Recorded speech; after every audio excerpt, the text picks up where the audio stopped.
So nandito ako ngayon sa Brantford, Ontario. Sa Tukuyan, ako'y nasisiraan dito ngayon. Dito nasira yung electrical plug ko ngayon. Yan. Damage. Ito, nakita yung crack, damage. Tapos dito na damage kasi kanina nung pagliko ko naputol siya, tapos napunta kahit saan siguro nagkaipit-ipit siya dito, kaya nagkaroon siya ng damage. Nangyari na rin to dati, kaya ito may nirap ko lang siya ng electrical tape, yung may na tuklap yung balat niya. Tapos ito naman ngayon yung bago, yan, naipit siguro. Tapos yun, so tatanggalin ko lang to, and iiwan ko lang dito yung trailer kasi sinabi sa akin nung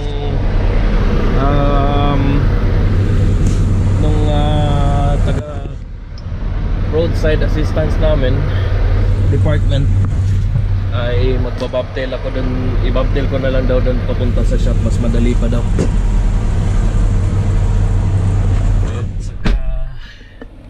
Ayun, bibili ako ng parts dun sa shop, and papapalitan ko yung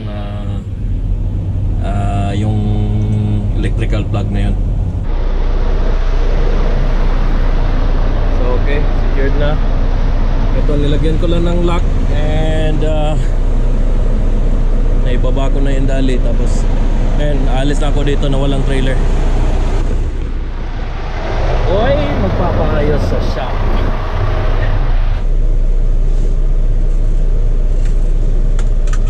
Okay, so mga 2 miles lang naman dito yung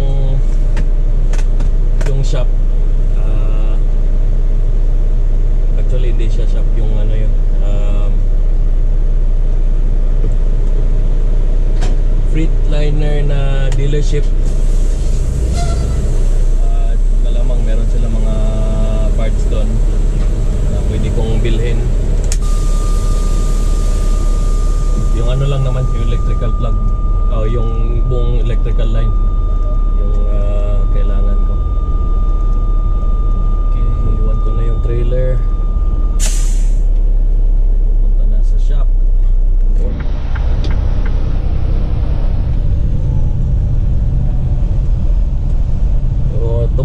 Tatakbo pa naman yung yung trailer kahit nawala yung yung electrical, pero kaso hindi gumagana yung right turn signal, at saka pag yung tail light at saka yung brake lights hindi siya gumagana kasi na damage yung ibang niya doon, yung ibang socket niya doon sa loob. At 1 mile, take exit 38 on the right. Pwede ako mahuli nun pag nakita ko ng pulis na mayroong mga ilaw akong hindi gumagana. So ginawa ko ngayon, in-advisean nila ako na babtail lang ako dito, tapos papapalitan ko lang dun dito sa may dealership nila. Ako parang nandito lang yata yun sa gilid, makikita yung dealership ng Freightliner. Take exit 38 on the right to Windthorpe Parkway, then take the first left. Right at the traffic light. Okay, saan ba dito yung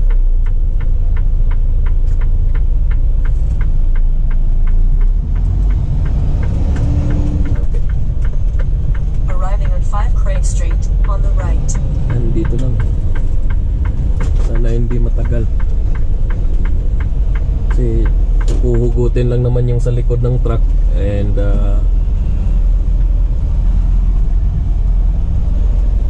papalitan lang, sasaksak lang din yung buong yung buong kable.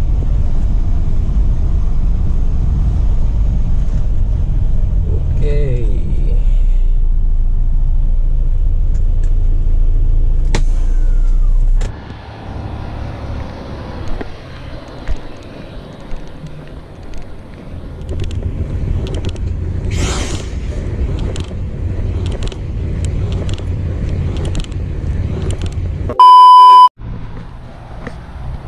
So isi-service na nila.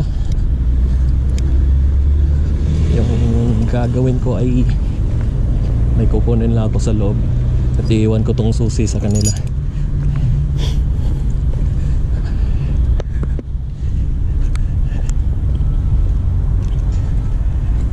Alright.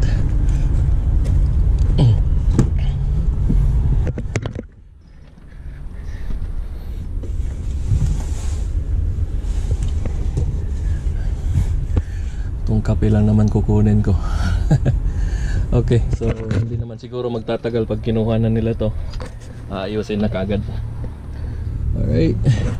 Butin din siguro to ng isang oras. At least nakapag-paalam na ako sa office na ako ay madidelay doon sa pick up ko sa Woodstock.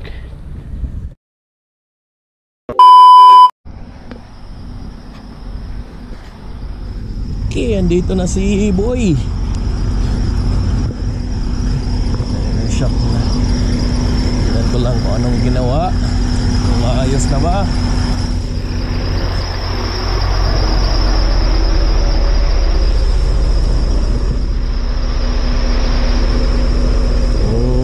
Okay. Oh, ito lang yung pinalitan. Oh, ito lang yung pinalitan. Hindi ito yung buong kable. Kasi nandito po. Kita ko pa yung tuklap. Okay, so okay naman siguro to. Lalagyan ko lang ng electrical tape to mamaya. Yung may nagkukus sa magandang loob na driver kanina, binigyan niya ako nung yung bungee cord para umangat pa siya ng konti para hindi siya nakasabit dito. Kasi siguro dito sumabit kanina, kaya natanggal siya dun sa ano, sa plug niya or sa switch. So ayun, babalik na. Yeah, thank you.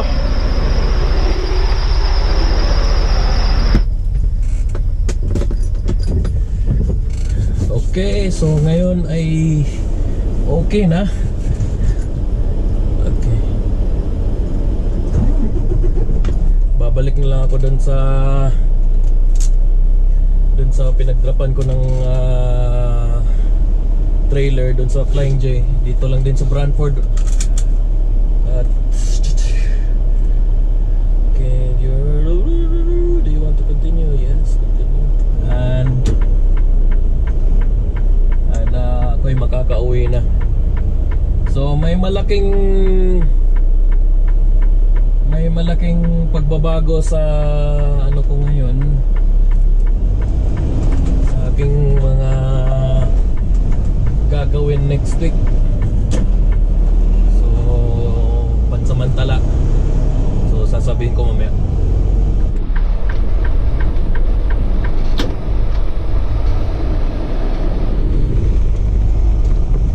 Buti pa dito pa yung trailer ko. Nakalak naman yan.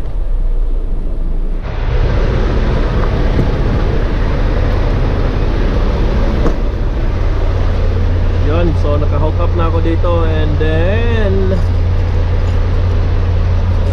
unlock ko lang to.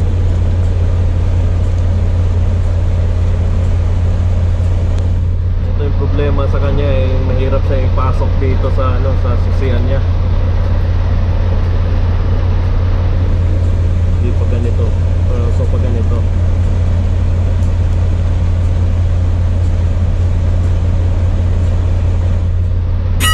Mahirap siyang ipasok.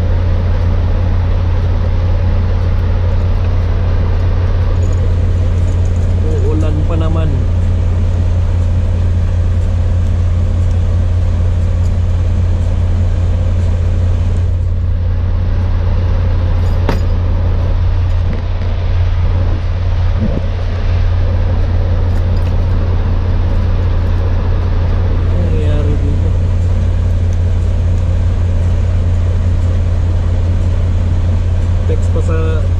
Text sa akin yung dispatch, parang minamadali nila tong load na to sa Woodstock.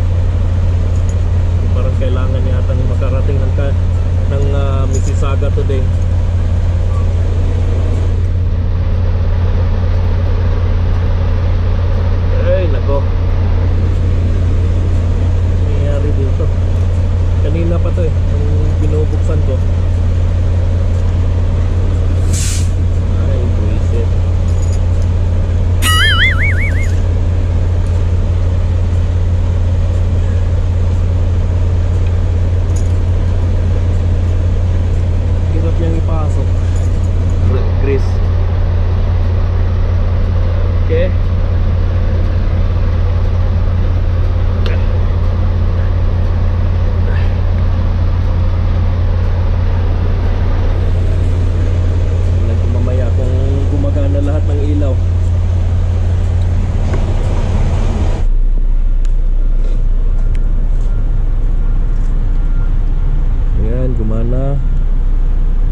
ito, brake lights gumana.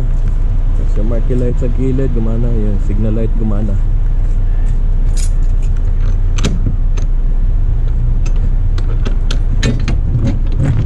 Pero kung walang naman.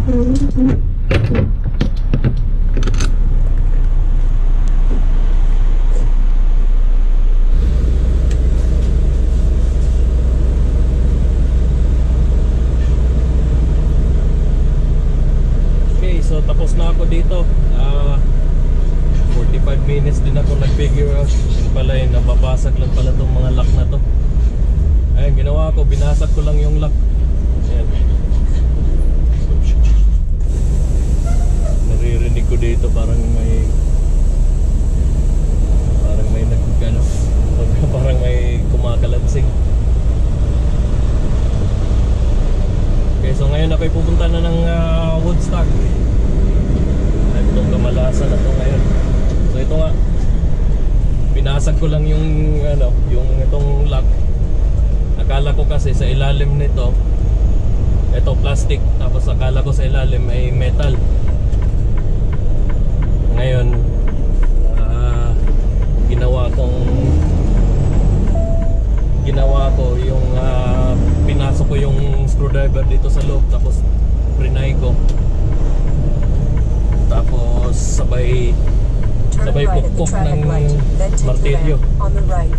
Ayun, nabasag naman. 45 minutes din akong nag-figure out doon. Okay.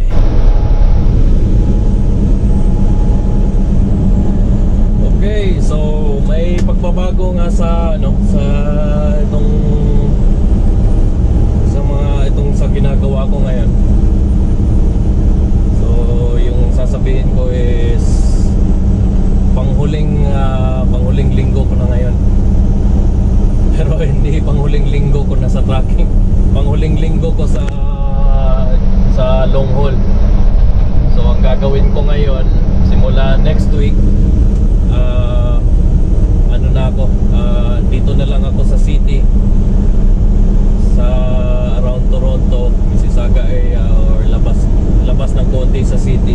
So parang city regional yung gagawin ko. So basically local driving na lang ako sa ngayon. At ako'y mag-goodbye muna sa long haul. Hindi muna ako papasok ng States, cross border. Yun nga, dito lang muna ako sa local.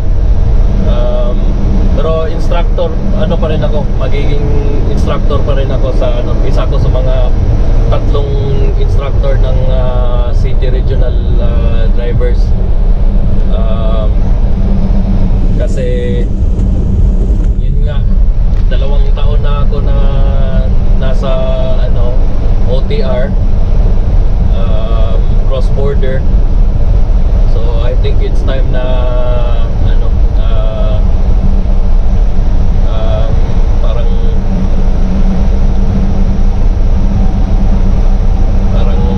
kailangan ko munang pansinin yung aking family.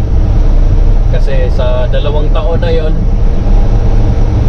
minsan 2 linggo ako nawawala, kadalasan 1 linggo. Yun, yung buong linggo na yon, wala ako sa bahay. Tapos or yung 2 linggo na yon, walang straight diretso yon na wala ako sa bahay. Tapos pag noon nga nung bago lang ako, tinatanong ako ng mga anak ko na kung bakit daw hindi ako nauwi araw-araw sa bahay. So ang ginawa ko, hindi ko na lang siya sinagot, kasi kung sasagutin ko man siya, parang ang bigat sa akin, tapos parang hindi niya pa rin maintindihan. Pero ngayon, habang tumatagal, hindi na siya nagtatanong. Ako ko lang kung naintindihan na niya, kasi ang layo nga ng binabiyahe ko. Minsan naabot pa ng yung sa Texas, yun sa western side ng US. So hindi kasi yung biyahe doon hindi kasi pwedeng pupunta ka doon tapos balik ka agad. So ngayon, mag-goodbye muna ako sa long haul cross border. Pero I don't think na ako lang siguro pansamantala, or it's either pansamantala or forever na mag-goodbye ko sa long haul, or siguro mga pagbabalik man siguro ako sa long haul sa cross border, baka sa ibang company na. So dito muna ay magsi-city muna ako at regional. Regional is out of the city naman yun. So as an instructor pa rin. So tatlo kaming magiging city driver instructor sa company. Ako yung pangatlo ngayon. Dati dalawa lang sila, ngayon dinagdag nila ako ngayon. Tempo naman nung tinanong ko yung parang head instructor, nangangailangan nga daw sila ng yun nga, yung city driver at instructor, kasi nga padami yung mga pumapasok ng mga bagong drivers. So dadagdagan daw nila yung instructor sa city, kasi sa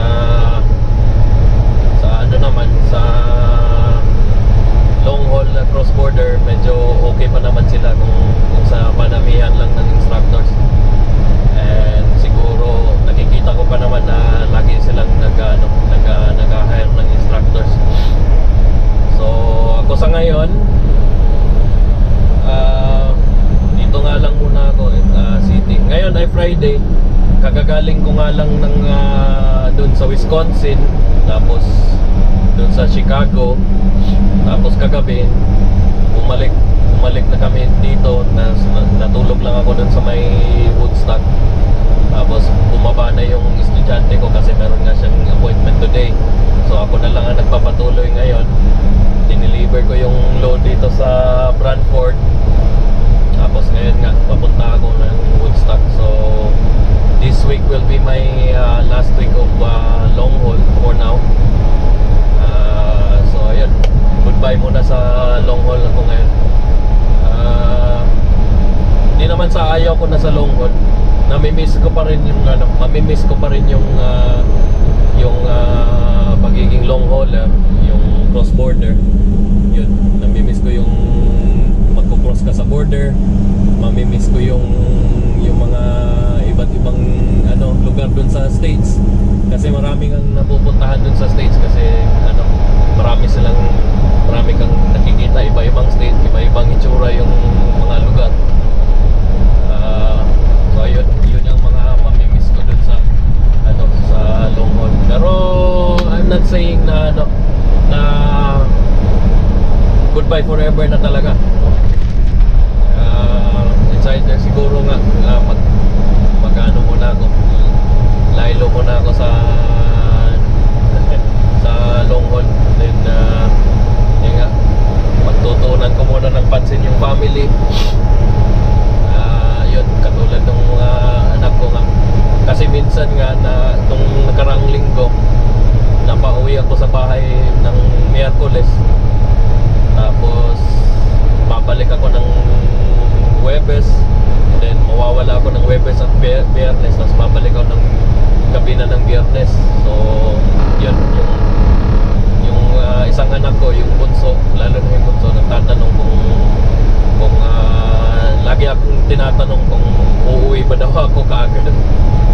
Siyempre mabigat din talaga mahirap din talaga na sasagutin mo yung katulad na, lalo na yung mga anak mo, na sasagutin mo na kung kailan ka uuwi.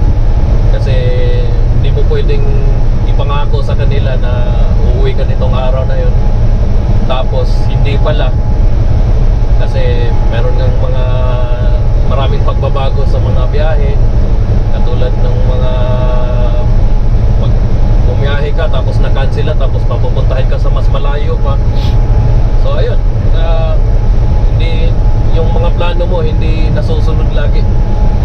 At itong tracking talaga, dati pa alam ko na ano to, physically demanding at saka timely demanding. At saka hindi talaga madali. So ngayon, luckily na pinagbigyan na ako na maging ano na lang, city and regional driver instructor. So yung mostly gagawin doon, Monday to Friday na lang ako magtatrabaho, pero araw-araw namang umuwi, gabi-gabi sa ano. So yun, so lagi ko nang makikita yung mga anak ko gabi-gabi. Sasabihin ko lang sa kanila mamaya na gano'n na yung gagawin ko, and matutuwa naman sila. Yung asawa ko, sinabihan ko na nung nakarang linggo pa. Yan, sobrang tuwa nila kasi nga namimiss nila yung katulad nung dati na araw-araw nila akong nakikita. And ayun, tapos nakakapag-banding kami gabi-gabi.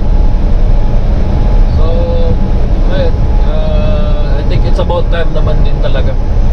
So sa aking sa 2 years ko na dito ngayon, naging mabuti naman yung company sa akin. And wala naman ako masabing masama sa kanila, kasi napapagbigyan nila ako sa aking mga hiling, sa aking mga gusto. At ayun, so ano pa nga ba, yun, mamimiss ko talaga yung mamimiss ko din talaga yung pagiging long hauler. Pero siguro nga yun, pag lumaki-laki na rin yung mga bata, siguro may katandaan na rin ako nun, siguro parang mayroon na rin silang mga sariling buhay.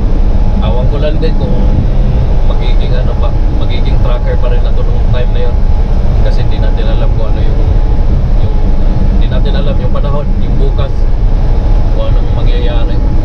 Kasi marami kaming iniisip sa ngayon na ng mga bagay-bagay, and yun nga, hindi ko pa alam kung sa mga panahon na yun ay magiging tracker pa rin ako. Okay, so may tumatawag. Hello. One second, I can hear.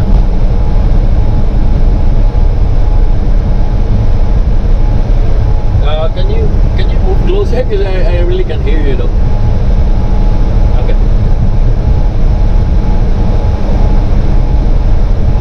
Yes, I was actually broke down in Bradford earlier. I already told one of the dispatchers there. I broke down. There was like a problem with my electrical line to the trailer, so I got it repaired in one of the Freightliners dealership in Bradford.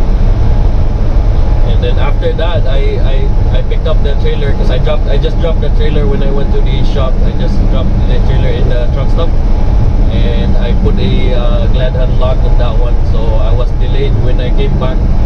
The glad hand lock, for some reason, it doesn't want to work. It doesn't want to open. So I was just like delayed there for another 45 minutes. Now I'm on my way to Woodstock now. Would be close to 2 o'clock. I'm about actually I'm about 15 minutes away to Woodstock now.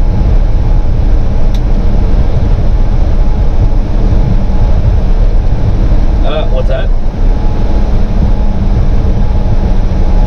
Yeah.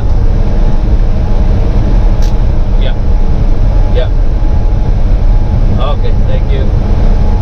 Okay. Hihina itong ano. Ayun, parang minamadali na nga talaga nila ako sa sa load na to. Ayun nga, kanina matagal ako na figure out dun sa kung paano ko mabubuksan yung lock ng trailer. Ayun, yun nga tulad ng sinabi ko kanina, baka bumalik pa ako ng long haul in the future. Pero hindi po muna sa ngayon. Pikit mata muna ako ngayon kasi parang mas preferred ko talaga yung long haul. Kung sa tracking lang, mas preferred ko talaga yung cross border na driver kasi nga maraming adventure, maraming challenges, and maraming experience na matututunan dun sa long haul. Maraming experience na ma-encounter mo, and ayun, so pikit mata mo lang muna ako ngayon para sa family lang talaga. Kasi tuwing umuwi ko ng bahay, parang ang bigat ng paa ko pag palabas ng bahay papuntang trabaho. Ayun, so yun nga, na-realize ko doon nung 2 weeks ago. Nandun ako sa yard, tapos nandun yung parang head na yung parang siya yung veterano na na instructor. Yun, tinanong ko siya kung may job opening ba sa city driver. Ayun, sinabi naman niya, interesado ka ba? Sabi ko, para for a change naman sa ngayon. Sabi niya, siguro may mga anak ka pang maliliit, Yun, sabi ko, may mga anak pa ako maliliit. Yun ang inuna niyang inopen sa akin kung bakit ako lilipat ng city driver. So 100% naman na naintindihan niya talaga. Sabi niya, mahirap na talaga yan kasi nga may mga bata, hahanapin ka pa talaga ng mga bata. Ayaw ko rin naman na lumaki yung mga anak ko na hindi nila ako masyadong nakikilala, hindi nila ako masyadong nakikita sa bahay, tapos hindi nila ako masyadong nakikilala pag lumaki sila. So mas maganda pa rin yung natututukan mo sila, andun ka lagi, most of the time. So ayun, yun nga, sinabi ko nga sa kanya nung araw na yun. Pumasok ako na late sa work kasi nga sinabi ko na yun nga, na hinatid ko muna yung mga anak ko sa school. Pero yung mga anak ko lang nandyan lang naman sa tapat lang ng bahay namin, yung school bus nila. Yun, nag take time lang muna ako na mga isang oras na extra bago ako umalis. Hinintay ko muna yung mga anak ko na nakasakay sa bus. Ayun, so simula nun napaisip ako na parang gusto ko munang mag city driver o city driver instructor. Pero we'll see talaga. Hindi ko muna sinasabi na forever na to. Kasi titignan ko muna kung ano yung mga challenges dito, kung kakayanin ko, kung kakayanin ko naman. Tignan ko kung kakayanin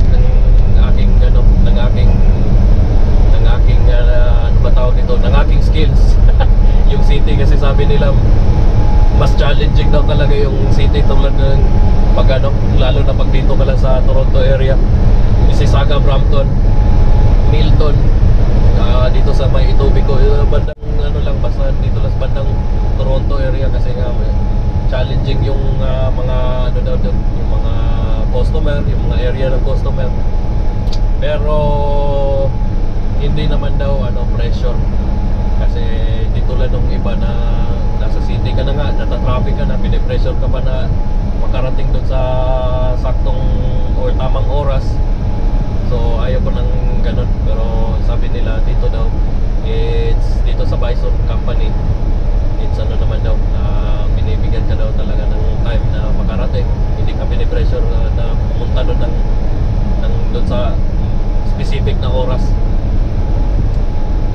Okay, so ayun, ako ay magba-vlog pa rin sa ano sa magba-vlog pa rin ako dun sa ano yung yung mga happenings dun sa city driving instructor.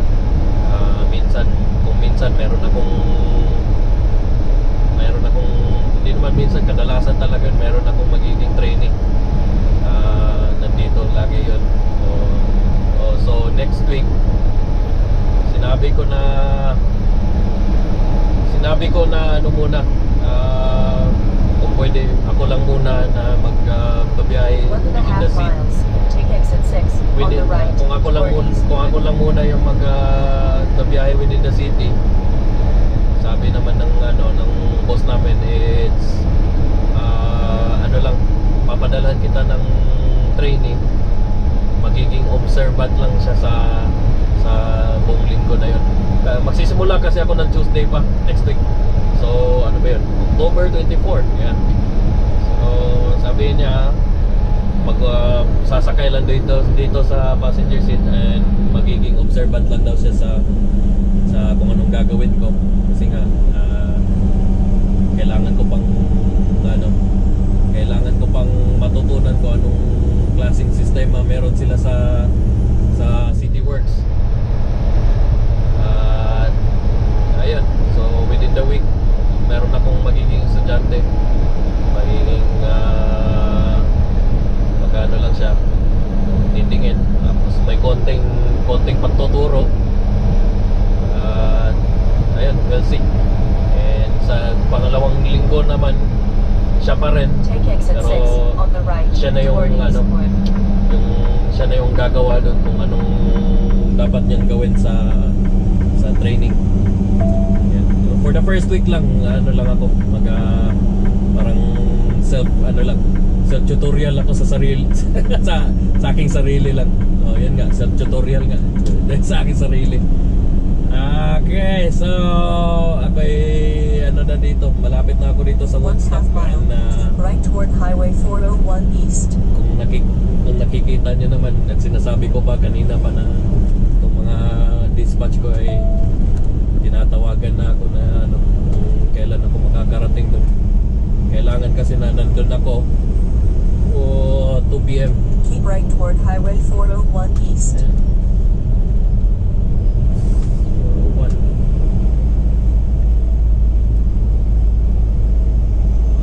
Okay. So nandito lang yung 401. Right.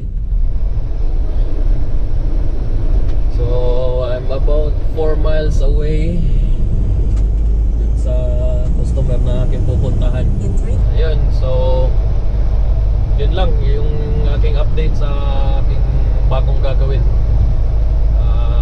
sa aking sa tracking. And wala na ako pwedeng sabihin. Yun lang ang reason ko na Turn left on Tower Line Road. ingay na ng GPS. Yung tower line, teka lang. Ayan, reason, yun lang ang aking rason kung bakit ako lilipat muna ng city. Yung 2 taon, 3.25 miles. Turn left on Universal Road. so yung 2 taon na yun na cross border ako, yun, tiniis ko lang talaga yun na papalayo muna sa family for the week or for the 2 weeks lagi. And with yun, sa loob ng 2 taon talaga yun na ginagawa ko. So ngayon, it's about time, 2 years kasi dito sa Bison, after 2 years doon ka pa pwedeng mamili ng kung pwede ka nang palipat-lipat ka na ng mga fleet mo. So ngayon, it's about time na yun, bibiliin ko na to. Ayun, good luck sa mga challenges. Ayan, yun nga, sana nga ay magiging maganda ang lahat. So maganda din naman talaga kasi yung nasa local ka lang, yun nga, isa nun makakauwi ka gabi-gabi at nandyan ka lang, dito ka lang sa within the ano lang, within the radius lang ng city. Ayun lang. So ayun lang talaga yung main reason ko na lilipat ako ng pagiging city driver instructor. Alright. So ngayon, sinisimulan ko na itong local works ko ngayon. Ayan. 1.5 miles na lang at ako'y makakarating na doon sa ngayon ay ano na 1:45, so kailangan ko 3/4 of a mile, turn left on Universal Road, then take the first right. Kailangan ko nga makarating doon na wala pang 2:00 kasi it's an appointment live load. Kailangan nandun ako, wala pang 2 o'clock. So ngayon 1:45 pa lang and ano na lang, less than a mile na lang akong bago ako makarating doon sa aking pagpipick upan ng load. Okay.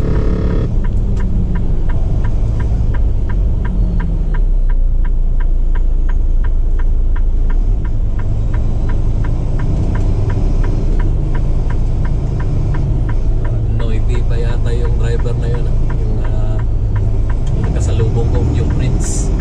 Marami ding Pinoy doon na driver sana sa kanila, yung mga working status dito. Hinar sila galing sa labas.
So yun.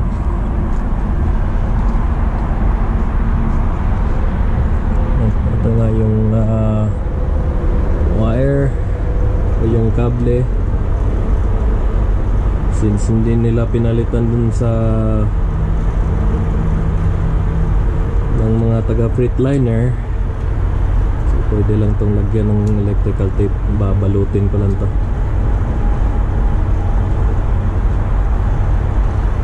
Piang na po doy. Piang man. Paksi man. Ayan.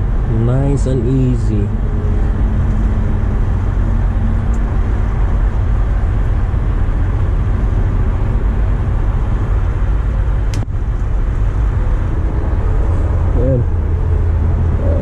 Yun lang. Ayan.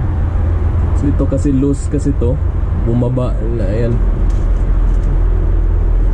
Ayan, sabit na naman. Baka sasabit na naman to dito. Ayan, oh. Parang bumababa na naman siya. Ayan, iangat ko na naman to.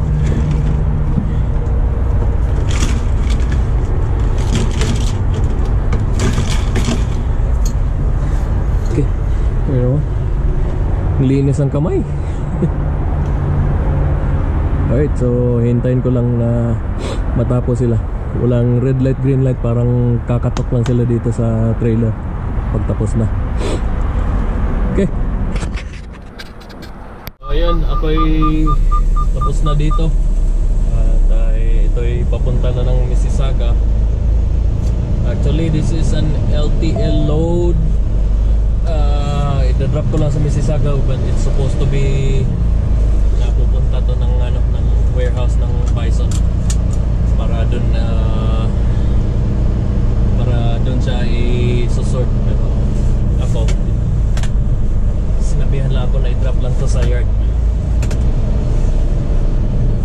Ayun, so okay, so tinawagan na ako kanina ng office, and sisimula ako ng next week ng city driving. May kasama akong Turn right on Innovation Way, training. then take the second right.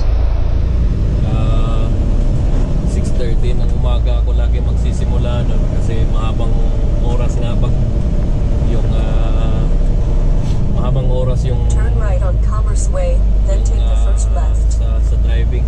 So aabutin na ako ng gabi nun. So ayun. So today will be my last day of galing akong long haul, so Turn this left week on will be my Universal Road, hindi nga then today, take the first right. this week will be my last day or last week of yung sa pagiging long haul driver. Okay, so we aalis na.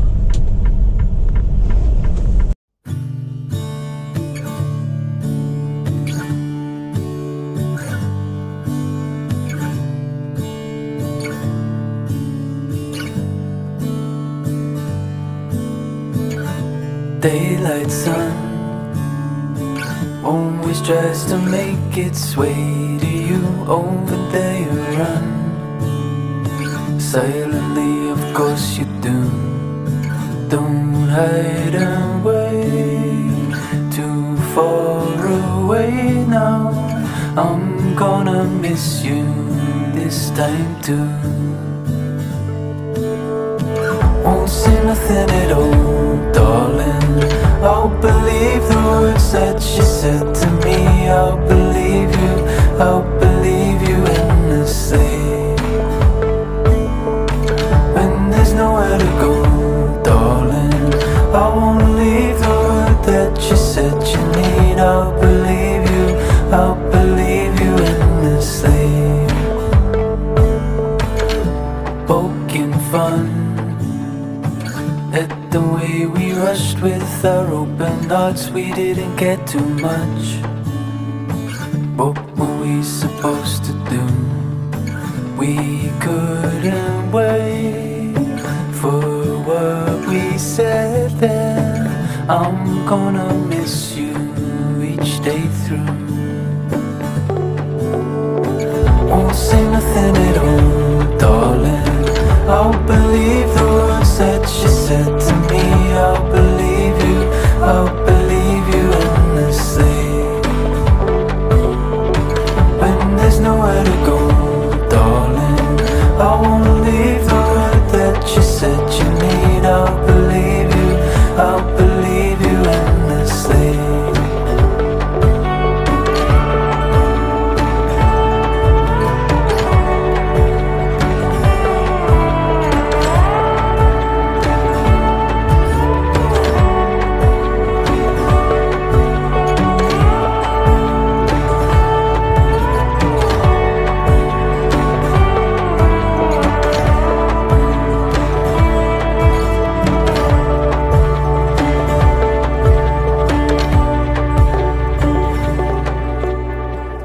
Say nothing at all, darling. I'll believe the words that you said to me. I'll believe you endlessly. When there's nowhere to go, darling, I won't leave the word that you said you need. I'll believe you endlessly. I'll believe you endlessly. Daylight sun always tries to make its way